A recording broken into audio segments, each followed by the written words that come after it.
Hello बच्चों, स्वागत है आप सबका एक बार फिर से क्रैक स्टडी पर। आज हम पढ़ेंगे अपनी 12th की जो हमने सेकंड यूनिट स्टार्ट करी थी वैद्युत चुंबकत्व। इसका आज सेकंड लेक्चर हम पढ़ने वाले हैं, जिसमें आज हम स्टार्टिंग करेंगे फ्लेमिंग के बाएं हाथ के नियम से और उसके बाद देखेंगे एक धारावाही चालक पर लगने वाले वैद्युत चुंबकत्व बल के बारे में, और उसके बाद जैसे टॉपिक हम कंटिन्यू करते चले जाएंगे। चलिए शुरू करते हैं बिना किसी देरी के। तो आइए भाई देखते हैं फ्लेमिंग के बाएं हाथ का नियम क्या कह रहा है। देखिए ध्यान से समझिएगा, फ्लेमिंग के बाएं हाथ का नियम ये कह रहा है कि यदि आप अपने बाएं हाथ की, देखो इन तीन उंगलियों का गेम है, आप ध्यान से देख पा रहे हैं, चित्र में देखिए और मेरे हाथ को देखिए, यहाँ पे तीन उंगलियों का गेम है, ये दो उंगलियां और तीसरा है अंगूठा।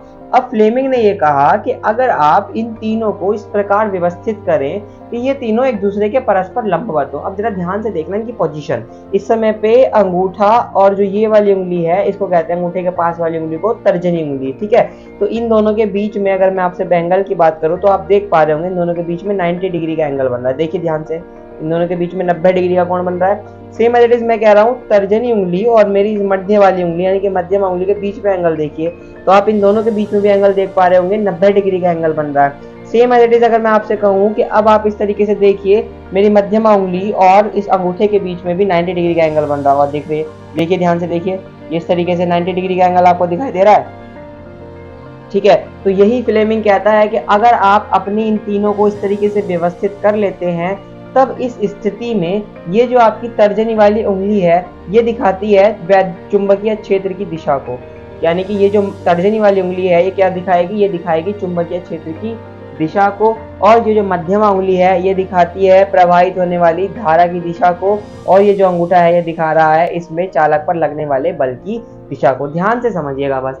हम क्या कर रहे हैं, हम अपने लेफ्ट हैंड को इस तरीके से अरेंज कर रहे हैं। अब जैसे हम इसको अरेंज कर रहे हैं ना भाई, तो ये जो हमारी पहली वाली उंगली है, ये दिखा रही है हमारा चुंबकीय क्षेत्र, दूसरी वाली यानी कि बड़ी वाली फिंगर जो है, ये दिखा रही है वैद्युत धारा की दिशा, और जो ये हमारा अंगूठा है, ये दिखा रहा है लगने वाले बल की दिशा, ठीक है। एज इट इज आप चित्र में देख पा रहे होंगे। तो यहाँ पे वही लिखा हुआ है कि इस नियमानुसार यदि आप अपने बाएं हाथ के अंगूठे और उसके पास वाली उंगली यानी कि तर्जनी उंगली तथा मध्यमा उंगली को इस प्रकार व्यवस्थित करें कि ये तीनों एक दूसरे के लंबवत हो। कंडीशन इज मैंडेटरी, यहाँ पे कंडीशन याद रखनी है कि ये क्या होनी चाहिए भाई, ये परस्पर क्या होनी चाहिए, लंबवत होनी चाहिए। इस कंडीशन पर याद रखना, परस्पर तीनों एक दूसरे के लंबवत होंगे, ठीक है। तो आज से आप लोग वो ये यो यो हनी सिंह वाला यो यो करना छोड़ दीजिए, आज से ये वाला यो यो करना है, ठीक है, फ्लेमिंग वाला यो यो, ओके, ठीक है। तो देखिए परस्पर लंबवत होंगी तब क्या कंडीशन है, तर्जनी उंगली क्या दिखाएगी, चुंबकीय क्षेत्र, मध्यम उंगली क्या दिखाएगी, विद्युत धारा, और अंगूठा क्या दिखा रहा है, लगने वाला बल की दिशा। तो ये है फ्लेमिंग के बाएं हाथ का नियम। तो भाई अब देखते हैं कि चुंबकीय क्षेत्र में किसी धारावाही चालक पर लगने वाला बल क्या होता है, ठीक है। तो आइए देखिए, किसी चुंबकीय क्षेत्र में जो हमारा धारावाही चालक होता है, बेसिकली इस पर जो बल लगता है वो निर्भर किन किन बातों पर करता है। तो जब चुंबकीय क्षेत्र में कोई आवेश गतिशील होता है, तब इस आवेश पर एक बल कार्य करता है। जाहिर सी बात है, देखिए ध्यान से समझिएगा, कोई आवेश अगर चुंबकीय क्षेत्र में गतिशील है, या सिंपल सी बात है, अगर कोई भी वस्तु किसी भी क्षेत्र में गतिशील है तो जाहिर सी बात है उस पर एक बल लगेगा। इसी तरीके से यदि कोई आवेश चुंबकीय क्षेत्र में गतिशील है तो उस आवेश पर भी एक बल लगेगा। तो यहाँ पे वही लाइन लिखी गई है कि जब चुंबकीय क्षेत्र में कोई आवेश गतिशील होता है, तब इस आवेश पर क्या करता है, एक बल कार्य करने लगता है। अब बेसिकली यहाँ पे आपको एक बात बताई गई है कि किसी चालक में वैद्युत धारा उसमें उपस्थित मुक्त इलेक्ट्रॉनों की गति से होती है। अच्छा, इसमें हमने लास्ट यूनिट आपने पढ़ी होगी इलेक्ट्रोस्टैटिक्स, उसमें आपको बताया गया था कि जब कोई चालक जो होता है उसके अंदर, हर एक चालक के अंदर क्या होते हैं, मुक्त इलेक्ट्रॉन होते हैं। जब उसमें क्या कर दी जाती है, धारा प्रवाहित कर दी जाती है, तो वो मुक्त इलेक्ट्रॉन गति करने लगते हैं। इसीलिए वो चालक जो है वो इलेक्ट्रॉनों का प्रवाह ही क्या कहलाता है, वैद्युत धारा का प्रवाह कहलाता है, ठीक है। तो यहाँ पे वही लाइन लिखी हुई है कि किसी चालक में वैद्युत धारा उसमें उपस्थित मुक्त इलेक्ट्रॉनों की गति के कारण होती है, ठीक है। आगे लिखा हुआ है कि जब किसी धारावाही चालक को किसी चुंबकीय क्षेत्र में रखते हैं, तब सभी मुक्त इलेक्ट्रॉन जो है वो एक ही दिशा में बल के अनुभव करते हैं, और जो ये बल है ये निम्नलिखित अक्षों पर निर्भर करता है। यानी कहने का क्या मतलब है, कहने का मतलब ये है कि अब आप अपने स्क्रीन पर आ रहे इस डायग्राम को देखिए। इस डायग्राम में हमने मान लिया कि ये कोई एक चालक है जो कि चुंबकीय क्षेत्र में रखा हुआ है। अब जब ये चुंबकीय क्षेत्र में रखा हुआ है, जाहिर सी बात है अगर ये चालक है तो इसके जो इलेक्ट्रॉन होंगे वो गति करेंगे। यानी इस चालक के अंदर कुछ मुक्त इलेक्ट्रॉन होंगे जो गति करने के लिए स्वतंत्र होंगे जब आप इस पर वैद्युत धारा का प्रवाह करेंगे। तो यहाँ पे वही लाइन लिखी हुई है कि जब इसको चुंबकीय क्षेत्र में रख दिया जाएगा, इस चालक को, जैसे कि यहाँ पे दिखाया जा रहा है, तो इस चालक को जब आप चुंबकीय क्षेत्र में रखोगे तो सारे के सारे मुक्त इलेक्ट्रॉन जो है वो एक ही दिशा में क्या करेंगे, एक बल का अनुभव करेंगे। ठीक है, मान के चलिए यहाँ पे इन्होंने एक बल का अनुभव करा, किसी भी एक दिशा में ये बल का अनुभव करेंगे और इसी बल को क्या कहते हैं, किसी धारावाही चुंबकीय चालक पर लगने वाला चुंबकीय बल होता है ये। अब ये जो बल है ये किन तथ्यों पर निर्भर करता है, तो ये निम्नलिखित तथ्यों पर निर्भर करता है। नंबर 1, किसी भी चालक पर लगने वाला जो चुंबकीय बल है उसमें प्रवाहित होने वाली धारा के समानुपाती होता है। जाहिर सी बात है, जितनी ज्यादा धारा प्रवाही होगी, यानी कि क्या है, धारा जितनी ज्यादा फ्लो करेगी, इलेक्ट्रॉनों की गति उतनी ज्यादा होगी, इलेक्ट्रॉन की गति जितनी ज्यादा होगी, बल का मान उतना अधिक होगा। तो बल जो है वो धारा के समानुपाती होता है। अब दूसरी बात यह है कि चालक का लगने वाला जो चुंबकीय बल है वो चालक की लंबाई के समानुपाती होता है। कहने का क्या मतलब है, यानी कि जितना लंबा चालक होगा बल उस पर लगने वाला उतना ही अधिक होगा। तो F is directly proportional to L। यहाँ पे ये जो चिन्ह है ये प्रोपोर्शनलिटी का है, यानी समानुपाती का चिन्ह है। थर्ड पॉइंट पे लिखा हुआ है चालक पर लगने वाला ये जो बल है वो उत्पन्न चुंबकीय क्षेत्र B के समानुपाती भी होता है। ये जो चालक है ये F जो है वो किसके प्रोपोर्शनलिटी भी होता है, B के प्रोपोर्शनल भी होता है, यानी कि चुंबकीय क्षेत्र के भी। ठीक है, तो किस किस के है, धारा के, लंबाई के, चुंबकीय क्षेत्र के। और लास्ट वाली लाइन में लिखी हुई है चालक पर लगने वाला ये जो बल है वो चालक की लंबाई और चुंबकीय क्षेत्र के बीच बनने वाले कोण की जिया, जिया को बोलते हैं बच्चों इंग्लिश में साइन। ठीक है, आपने जब ट्रिग्नोमेट्री पढ़ी होगी तो वहां पे आपको पढ़ाया जाता है 10th में ही कि जिया का मतलब साइन होता है, कोस जिया का मतलब कोस होता है। तो यहाँ पे वही लिखा हुआ है कि लंबाई और विद्युत चुंबकीय क्षेत्र के बीच बनने वाले कोण की जिया पे। अब आप इस डायग्राम को ध्यान से देखिए, चित्र की लंबाई L और बीच में जो यहाँ पे वैद्युत चुंबकीय क्षेत्र बन गया या चुंबकीय क्षेत्र बन गया, इसके बीच के जो कोण है थीटा, इसकी साइन यानी कि इसकी जिया के अनुक्रमानुपाती होता है लगने वाला आरोपित बल। अब देखिए, अब क्या करते हैं, यहाँ पे हमें 4 समीकरण मिल गई, F is proportional to I, F is proportional to L, F is proportional to B and F is proportional to sine theta. अब हम क्या कर रहे हैं, इन चारों समीकरणों को एक साथ लिखेंगे। तो आइए देखते हैं। तो अब हम क्या कर रहे हैं, जो चारों कंडीशन जिन पर बल निर्भर कर रहा है, हम इन चारों को एक साथ लिख रहे हैं। तो हम एक साथ ये नहीं लिख सकते कि F जो है वो डायरेक्टली प्रोपोर्शनल किसके है, I L B sine theta के।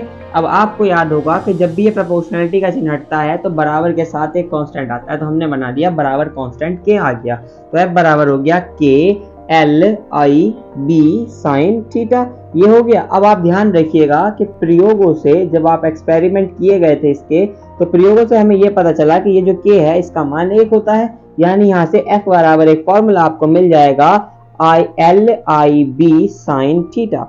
ठीक है, या फिर आप इसको I L B sine theta कह दीजिए, I B L sine theta कह दीजिए, जो मन करे वो कह दीजिए। या यहाँ से बन गया F बराबर I B L sine theta. ठीक है, यानी कि ये बेसिकली किसी भी धारावाही चालक पर चुंबकीय क्षेत्र में लगने वाले बल का व्यंजक आ गया। अच्छा, इसमें एक बात बताओ, यहाँ पे ये थीटा है, थीटा का क्या मतलब है, कोण। अब कोण के 2 मान हो सकते हैं, एक होगा अधिकतम स्थिति में, तो हम कह रहे हैं कि अधिकतम बल। अब अधिकतम बल कब लगेगा, यानी कि F मैक्स। अब F मैक्स का क्या मतलब है, जब ये देखो I की वैल्यू भी फिक्स है, यानी कि कुछ ना कुछ चेंज है, अधिकतम नहीं हो सकती, मिनिमम नहीं हो सकती। B का मान ना तो अधिकतम होता है ना मिनिमम होता है, ना ही आपको किसी चालक की लंबाई अधिकतम या मिनिमम का पता है, सिर्फ और सिर्फ इस थीटा का तो वेरिएशन है कि हाँ ये थीटा अधिकतम और मिनिमम हो सकता है। अच्छा, आप मुझे एक बात बताओ, साइन थीटा में थीटा का मैक्सिमम मान क्या हो सकता है, अधिकतम बल। अच्छा, अधिकतम बल F मैक्स के लिए, अधिकतम बल F मैक्स के लिए अगर हम थीटा का अधिकतम मान की बात करें तो साइन थीटा को अगर हम 90 रख दें, यानी थीटा की वैल्यू अगर हम 90 रख दें तो साइन 90 की वैल्यू होती है मैक्सिमम 1। यानी हम यहाँ कह सकते हैं कि अगर थीटा का मान 90 डिग्री है, उस स्थिति में जो आपका ये बल होगा चालक पर लगने वाला, ये मैक्सिमम होगा। तब ये हो चुका होगा IBL साइन 90। साइन 90 का मतलब है 1, यानी कि ये हो चुका होगा IBL। तो F मैक्स के लिए एक और फॉर्मूला आप डायरेक्ट यूज कर लेंगे न्यूमेरिकल्स में, F मैक्स बराबर IBL। ठीक है, साइन थीटा क्या हो गया, 1 हो गया। यहाँ साइड में लिख के दिखा दीजिएगा, साइन 90 इज इक्वल टू 1। अच्छा, इसके बाद सेकंड कंडीशन यहाँ पे आ रही है एक, ये न्यूनतम बल के लिए, न्यूनतम बल यानी कि न्यूनतम बल को क्या कह दो, F मिनिमम कह दो। तो न्यूनतम बल F मिनिमम के लिए अच्छा, न्यूनतम बल की बात करें तो इस थीटा की वैल्यू अगर 0 डिग्री हो जाए तो आपको पता होना चाहिए साइन 0 डिग्री पे क्या होता है, 0। साइन 0 0 होता है, आपने 10th में पढ़ा, ट्रिग्नोमेट्री स्टार्टिंग में पढ़ी थी। तो यहाँ से एफ मिनिमम के लिए क्या हो जाएगा, F minimum I B L sine 0। Sine 0 की वैल्यू 0, तो आई बी एल इंटू 0 यानी कि एफ मिनिमम पूरा का पूरा क्या हो जाएगा, 0। ठीक है, तो यहाँ से इस तरीके से ये आपके पास f के दो फॉर्मूलाज आ जाएंगे। अच्छा, अगर यहाँ से मैं आपसे कहूँ कि इस b का मान बताइए तो यहाँ से आप एक फॉर्मूला ये भी नहीं निकाल सकते बच्चों, b बराबर f अपॉन, ये देखो ये i l और साइन थीटा जो भी है इसके डिवाइड में चला जाएगा, तो b बराबर यहाँ पे हम ये कह सकते हैं i l साइन थीटा, यानी कि b का फॉर्मूला निकल गया b बराबर f upon i l sine theta. ठीक है, b बराबर क्या निकल गया, i f upon I L sine theta. ठीक है, अच्छा इसके हिसाब से ये b क्या था, b था चुंबकीय क्षेत्र ना, तो b यहाँ पे क्या है हमारा, b है हमारा चुंबकीय क्षेत्र। ठीक, b है हमारा चुंबकीय क्षेत्र। अच्छा, यहाँ से मैं आपको दो चीजें बता रहा हूँ।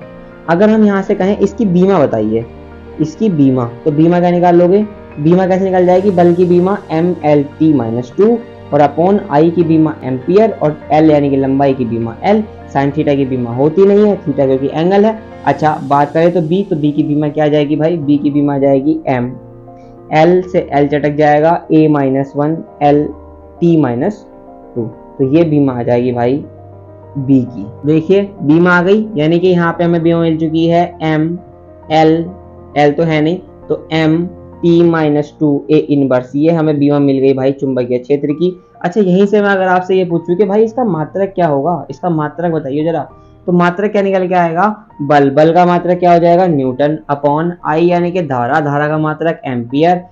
ठीक है, और एल यानी कि लंबाई, तो लंबाई का मात्रक मीटर, तो इसका मात्रक हो जाएगा न्यूटन प्रति एम्पियर मीटर। ठीक है, या फिर इसका एक और मात्रक होता है जिसको आप कहते हैं गॉस।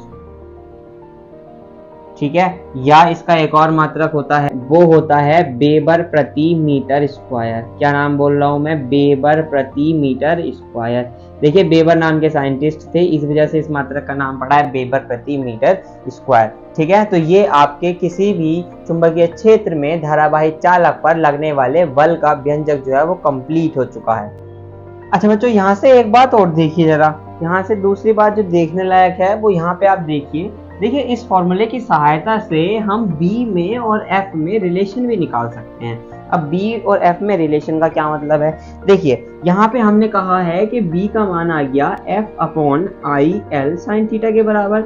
अब मैं आपसे कह रहा हूँ, यदि हम किसी भी तरह से ये कह दें कि धारा का मान 1 एम्पियर है, पर जो भी चालक है उसकी लंबाई 1 मीटर है, तथा थीटा का मान 90 है, यानी कि यहाँ पे मैं डायरेक्ट कह दूं कि साइन 90 की वैल्यू 1 है, तो मैं ओवरऑल ये कह सकता हूँ कि b बराबर होगा f अपॉन 1 इंटू 1, यानी कि b बराबर होगा f के।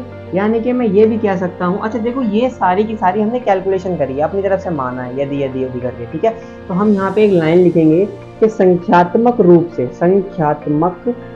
से यहाँ पे ये वाली लाइन वर्ड जरूर लिखना कि संख्यात्मक रूप से किसी भी धारावाही चालक में उपस्थित या उत्पन्न चुंबकीय क्षेत्र जो होता है वो उस बल के बराबर होता है जो एकांक लंबाई के चालक में एकांक एम्पियर की धारा प्रवाहित करने पर लगता है।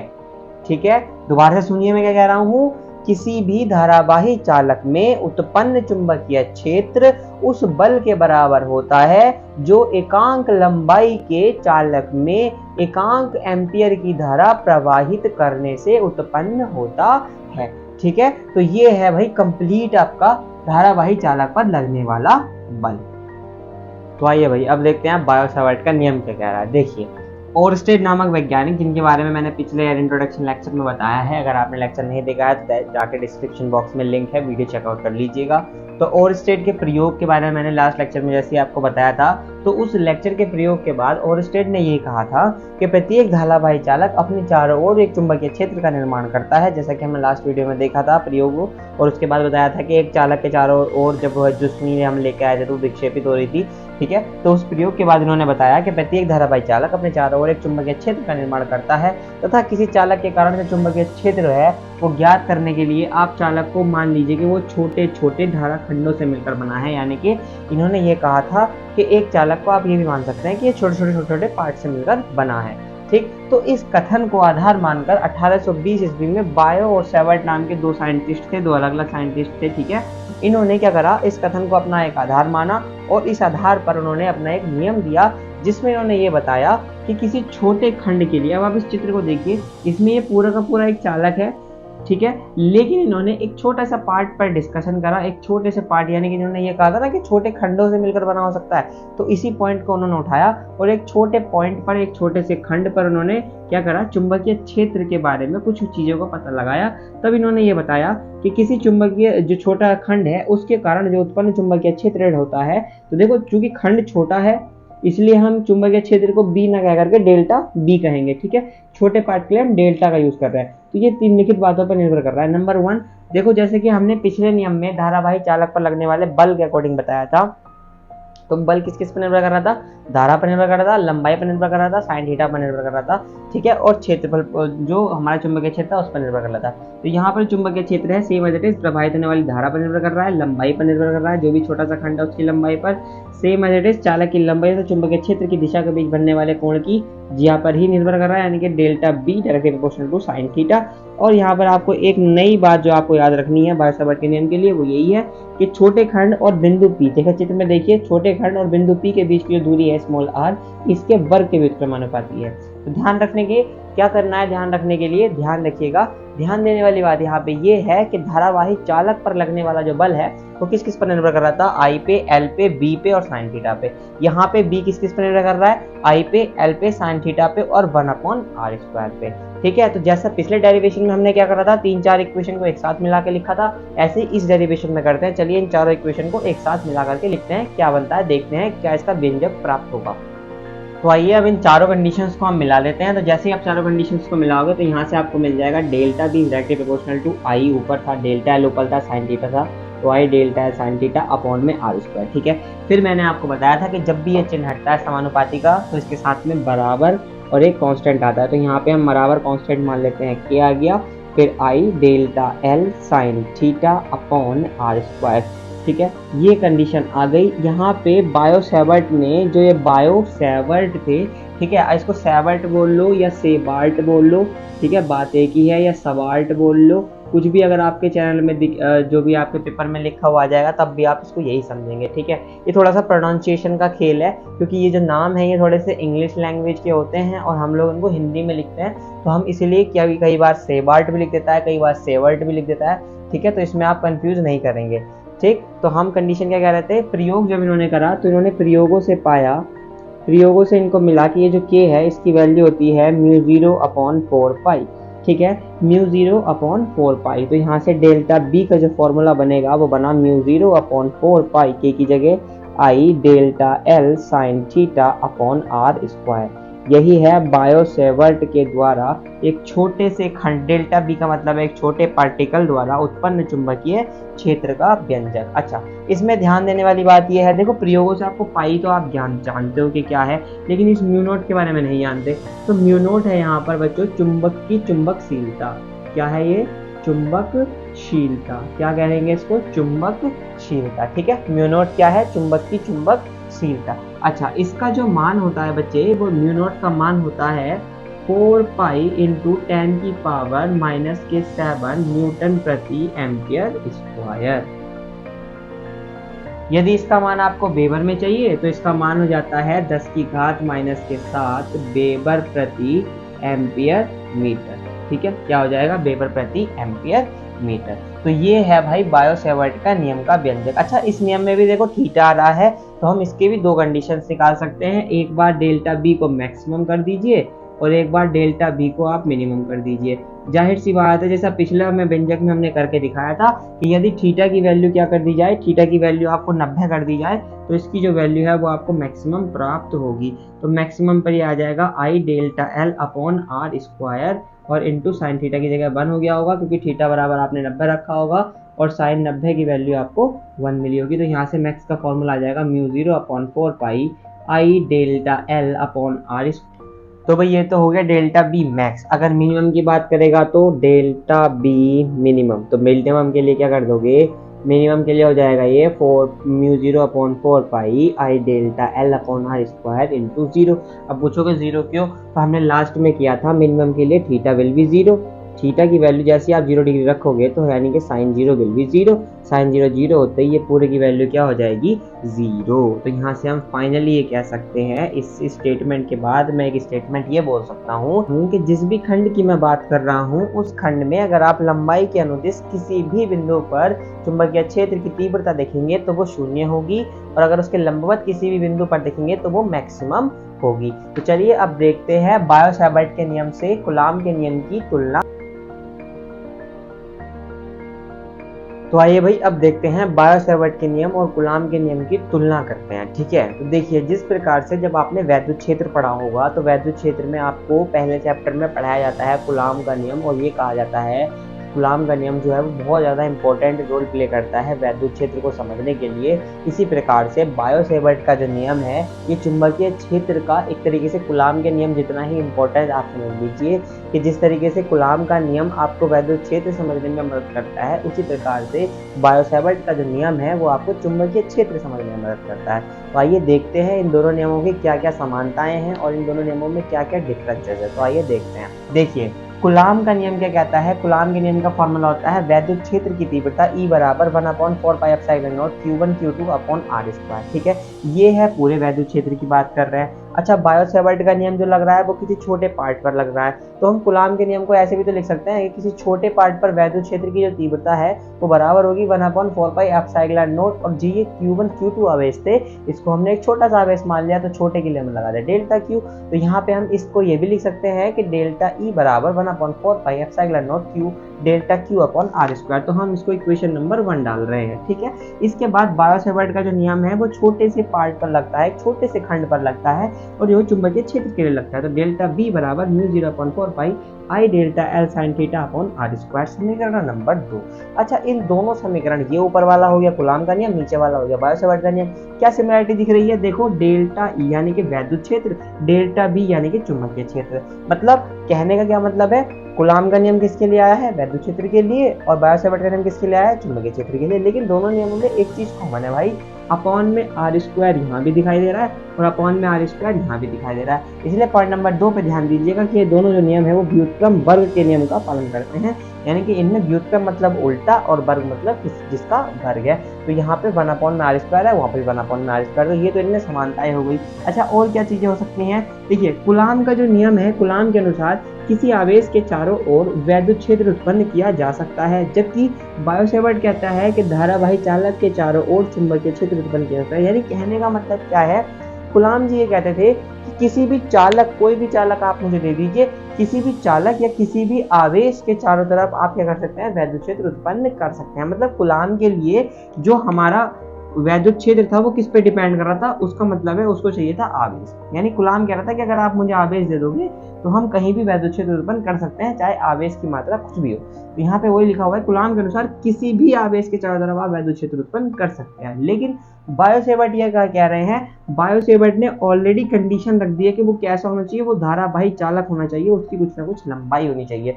जबकि यहाँ पे सिर्फ और सिर्फ आवेश की बात करी गई है, यहाँ पर्टिकुलर नाम दिया गया है कि देखो ये जो नियम है वो सिर्फ और सिर्फ धारावाही चालक पर लगेगा। दूसरा अंतर मैं बता ही चुका हूँ, दूसरी सिमिलरिटी क्या क्या है, दोनों व्युत्क्रम वर्ग के पालन नियम का पालन कर रहे हैं, यहाँ भी आर स्क्वायर है, वहां भी आर स्क्वायर है। तीसरी बात ये कह रहा है, कूलॉम का नियम जो है वैद्युत क्षेत्र की तीव्रता के कोण पर निर्भर नहीं कर रहा है। ध्यान से देखिएगा, कहीं भी कूलॉम के नियम में थीटा नहीं आ रहा है, ना यहाँ ना यहाँ, ये देख लो या ये देख लो, बात एक ही है, कहीं भी थीटा नहीं आ रहा है। लेकिन बायो-सैवर्ट के नियम में आपको यहाँ पे कोण यानी कि थीटा दिखाई दे रहा है। तो ये इन दोनों में अंतर है कि कूलॉम का जो नियम है वो कोण पर निर्भर नहीं कर रहा है, जबकि बायो-सैवर्ट का जो नियम है वो चुंबकीय क्षेत्र की तीव्रता के कोण पर निर्भर करता है। तो ये है कूलॉम के नियम और बायो-सैवर्ट के नियम की तुलना।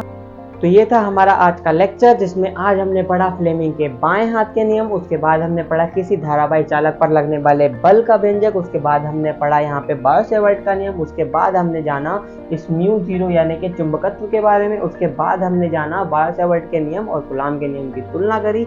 और इसके साथ आज का ये लेक्चर हम यहीं पे समाप्त करते हैं। तो वीडियो अच्छी लगी हो, इन्फॉर्मेटिव लगी तो वीडियो को लाइक कीजिए, शेयर कीजिए अपने दोस्तों के साथ। कोई डाउट है तो आप कमेंट करके मुझे बता दीजिएगा, और ऐसे ही इस सीरीज को कंटिन्यू देखने के लिए चैनल को सब्सक्राइब कर लीजिए। तो मिलते हैं नेक्स्ट वीडियो में, तब तक के लिए bye bye, take care, see you.